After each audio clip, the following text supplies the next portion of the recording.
Otro tema fuertemente discutido es la objeción de conciencia. Si yo soy un médico que está en contra del aborto, ¿me pueden obligar en mi país a practicarle un aborto a una mujer? No es posible que a un médico que sienta vulnerada su conciencia por practicar un aborto, por ejemplo, lo obliguen a practicarlo.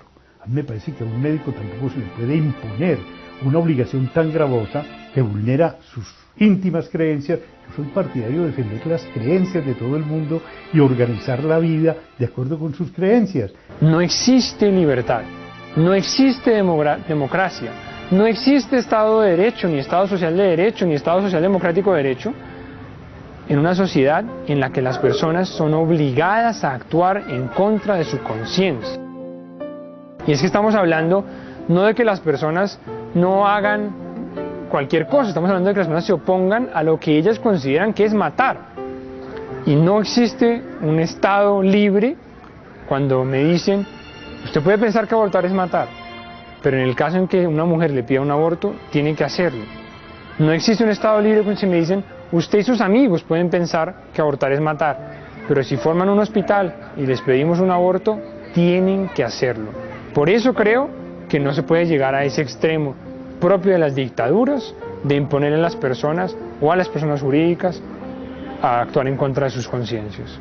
En Colombia, por ejemplo, si vamos al artículo 18 constitucional, la objeción de conciencia, la libertad de conciencia, y así está también en el artículo 18 de la Declaración Universal de Derechos Humanos, no solo consagra la posibilidad de oponerse a hacer algo que actúa contra mi conciencia, sino que además no se me puede obligar a compelir, no se me puede compelir a revelar lo que yo creo.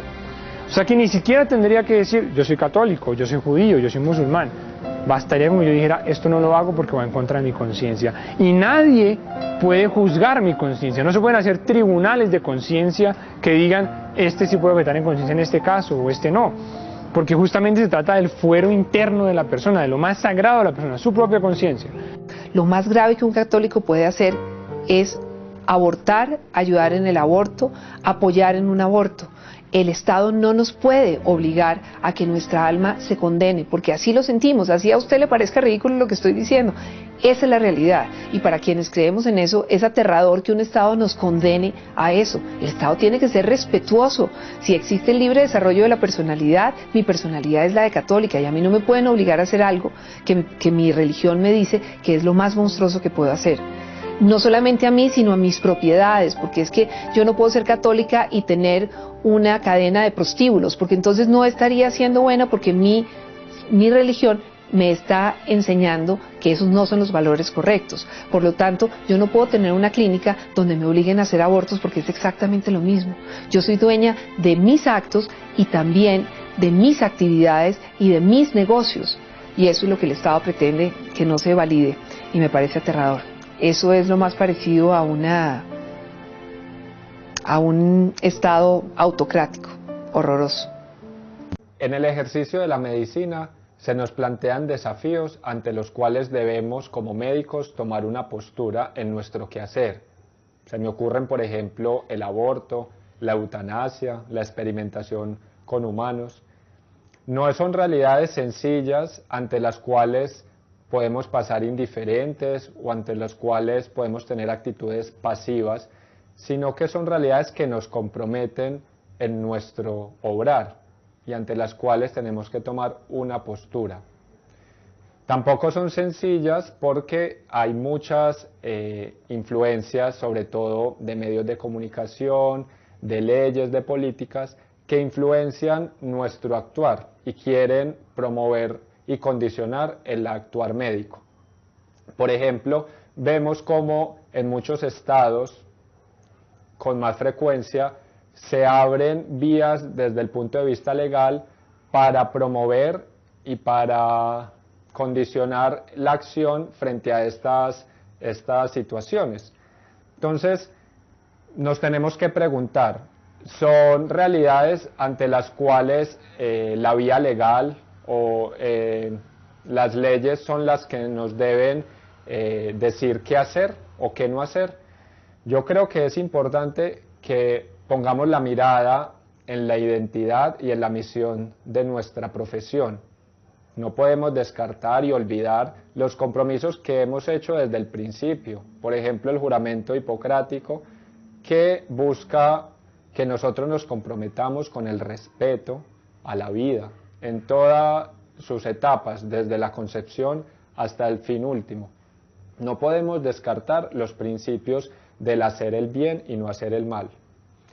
Quizá muchos profesionales se olvidan de esto, quizá muchos están condicionados por lo que es lo común o por lo que ya es legal, pero lo que no podemos olvidar es que todos tenemos una conciencia, todos tenemos en nuestro interior unas convicciones que ninguna ley ni ninguna norma puede violentar y puede cambiarla. Negarse a cooperar al mal es un derecho y una obligación moral. Una vía para ello es la objeción de conciencia. Consiste en solicitar un trato excepcional para no cumplir con la norma injusta.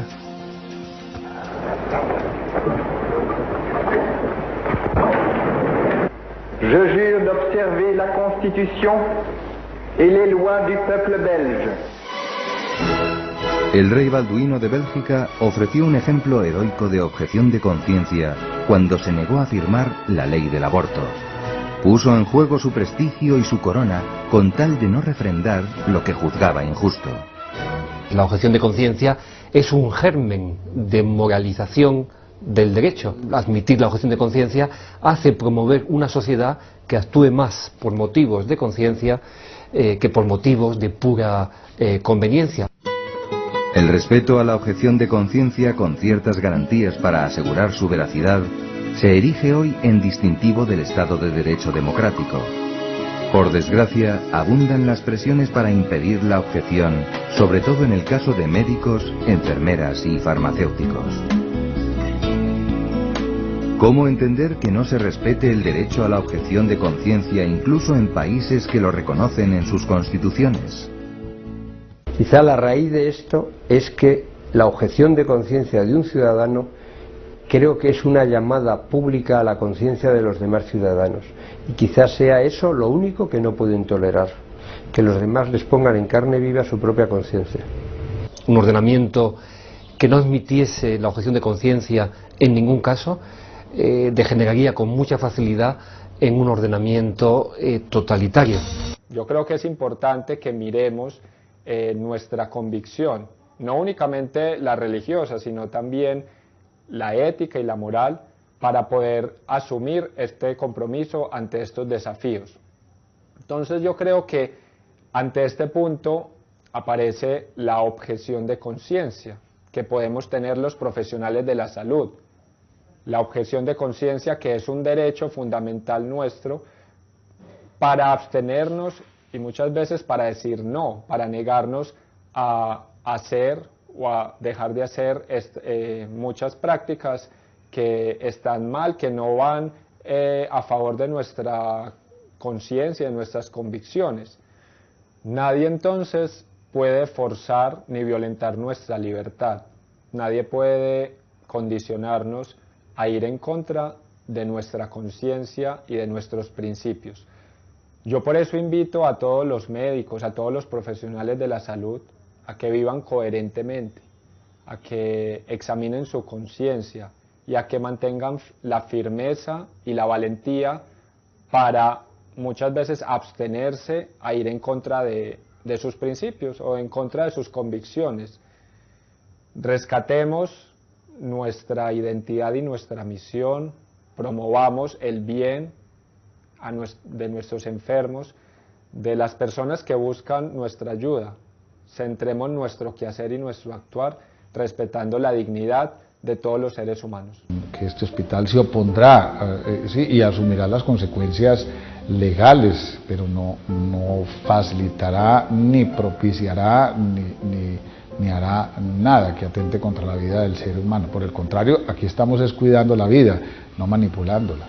La objeción de conciencia, que es la posibilidad de que un individuo aduzca motivos precisamente de conciencia para no observar un deber legal, un deber establecido por las leyes. En este sentido, se ha abierto un debate sobre los límites a la desobediencia civil, los límites al incumplimiento pacífico de los mandatos que están en determinadas leyes, insisto, por chocar contra nuestras convicciones. Pero sí puede plantearse, y creo que es un deber de toda sociedad democrática, plantear estos enfrentamientos entre conciencia y ley y poder salvaguardar estas convicciones profundas de las personas. Cabe señalar, sin embargo, que nunca se puede aducir o nunca se puede esgrimir la objeción de conciencia para cumplir con obligaciones que no suponen afectar convicciones profundas. Por ejemplo, no se puede objetar por motivos de conciencia el pago de impuestos, porque si no, imagínense, dirán, no, pues es que pagar impuestos va en contra de mis creencias, entonces no voy a pagar el IVA o no voy a pagar el impuesto a la renta. Bueno, esto naturalmente en un país democrático no se puede permitir y de hecho no se reconoce en aquellos países que tienen disposiciones sobre objeción de conciencia. Pero sí dar un margen legítimo, dar un margen de certidumbre para que cuando entre en choque la ley y la conciencia, los individuos no tengan necesariamente que optar o en doblegar sus convicciones o en incumplir la ley, sino que haya una salida legalmente prevista para ello. Si usted es médico o farmacéutico y la ley quiere que actúe contra su religión o contra su conciencia, sepa que no está solo. El senador irlandés Ronan Mullen consiguió el año pasado que le proteja el Consejo de Europa.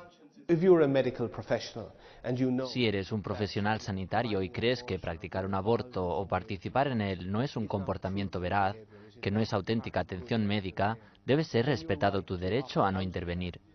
La situación no es tan fácil como parece. Ejercer la objeción de conciencia puede significar ser despedido o perder un ascenso. Un desafío que se analizó en el Encuentro Internacional de Personal Médico organizado por Mater Care International. El desafío en nuestra sociedad pluralista es dar cabida a la libertad de las conciencias y ser conscientes de que lo que es legal se convertirá en lo habitual en nuestra sociedad. Un ejemplo es el informe McCafferty, redactado el año pasado por Christine McCafferty, política británica pro aborto. Ella pidió que el Consejo Europeo regulase la situación de quienes se oponen al aborto. Tras varias enmiendas propuestas por el senador Ronan Mullen y por otros, la propuesta cambió tanto que su autora votó en contra.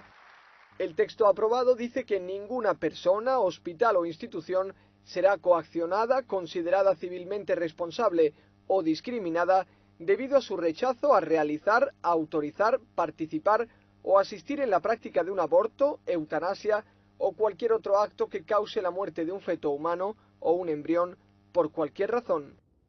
Sin embargo, los conflictos entre la ley y la conciencia no se limitan al ámbito médico. En definitiva, el senador Mullen reconoce que hay progresos a favor de la objeción de conciencia, pero que aún queda mucho que hacer en todo el mundo.